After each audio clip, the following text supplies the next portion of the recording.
দর্শক, ত্রয়োদশ জাতীয় সংসদ নির্বাচন সামনে রেখে সারা দেশে বইছে ভোটের হাওয়া।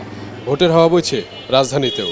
আজকে আমরা এসেছি রাজধানীর মধ্য মণিপুর এলাকায়, যেটি ঢাকা 15 আসনের মধ্যে পড়েছে। এই এলাকায় দলীয় এবং স্বতন্ত্র মিলিয়ে বেশ কিছু হেভিওয়েট প্রার্থী রয়েছেন। তারা ভোটারদের দ্বারে দ্বারে যাচ্ছেন, তাদের সমস্যাবলী শুনছেন, পাশাপাশি সমস্যা সমাধানের প্রতিশ্রুতিও দিচ্ছেন।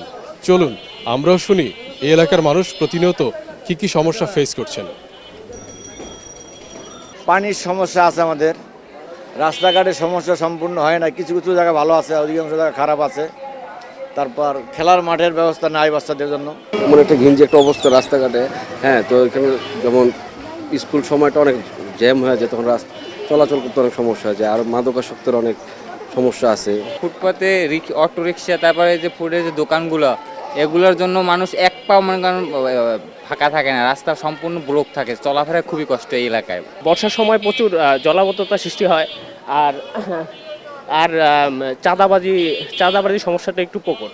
দীর্ঘদিন ধরে আমাদের রাস্তাঘাটের সমস্যা অনেক। 10 নম্বর ওদিকে অনেক রাস্তা ভাঙ্গা, আমাদের নিত্যদিন চলতে অনেক সমস্যা হচ্ছে। পোষা নিয়ন্ত্রণ ভালোভাবে হয় না, এগুলা ঠিক করে করবে, এগুলি আমাদের দেশের জন্য সবচেয়ে বেটার। আপনার রোগই তো এগুলার জন্য, পরিবেশের জন্যই রোগ। প্রিপেড মিটারে ধরেন টাকা পড়লে পরে ধরেন কত টাকা নেই, আগে তো কম টাকা কাটতো, কোনো দিন এই নাইট গার্ডের টাকা নেয়নি, এখন প্রতিটা ফ্ল্যাটে ফ্ল্যাটে নাইট গার্ডের টাকা তোলে। দর্শক, এতক্ষণ আমরা শুনছিলাম এই এলাকার মানুষের সমস্যার কথা। এখন শুনবো নতুন সরকার বা নির্বাচিত জনপ্রতিনিধি যিনি আসবেন, তার কাছে এই এলাকার মানুষ কি প্রত্যাশা করেন। চলুন শুনি সেটিও। নির্বাচনটা যেন সুষ্ঠুভাবে হয়, বিগত দিনগুলোর মতো যেন না হয়, সবাই স্বতঃস্ফূর্তভাবে যেন এসে ভোট কেন্দ্রে নির্বিঘ্নে নির্বাধায় ভোট দিয়ে চলে যেতে পারে এবং তাদের কাঙ্ক্ষিত যে প্রার্থী সেই প্রার্থীকে নির্বাচিত করতে পারে। চাঁদাবাজ, রাহাজানি, মানুষ হত্যা, এগুলা আমাদের নিত্যদিনের সঙ্গী।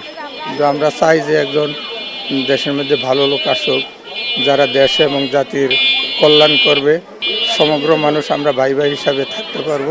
চাঁদাবাজ না থাকে, যে আমি দোকানদারি করলাম, ভাই একটা কেউ ছিঁড়ে নিয়ে গেল, বললে এলাকার ভাই ব্রাদার আমরা, ঠিক আছে, আমরা খাবো না কে খাবে, কোনো কথা বলতে পারবো না।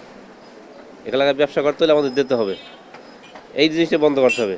আমাদের বিদ্যুৎ, গ্যাস, পানি ইত্যাদি যা কিছু আমাদের দরকার, সব কিছুর জন্য আমরা সহনশীলভাবে পাই। দ্রব্যমূল্যের দাম যাতে করে ঊর্ধ্বগতি না হয়। নির্বাচনে যারা অংশগ্রহণ করবে তাদের মধ্যে যারা কোয়ালিটিফুল, তাদেরকে আমরা চাই। আসলে দর্শক, এতক্ষণ আমরা ছিলাম মধ্য মণিপুর এলাকায়, শুনছিলাম এই এলাকার মানুষের সমস্যা ও প্রত্যাশার কথা। ভোটের এই মোহনায় দাঁড়িয়ে ভোটারদের প্রত্যাশা ও সমস্যার কথা তুলে ধরছে আমাদের নিয়মিত আয়োজন ভোটের মোহনা। সাথেই থাকুন।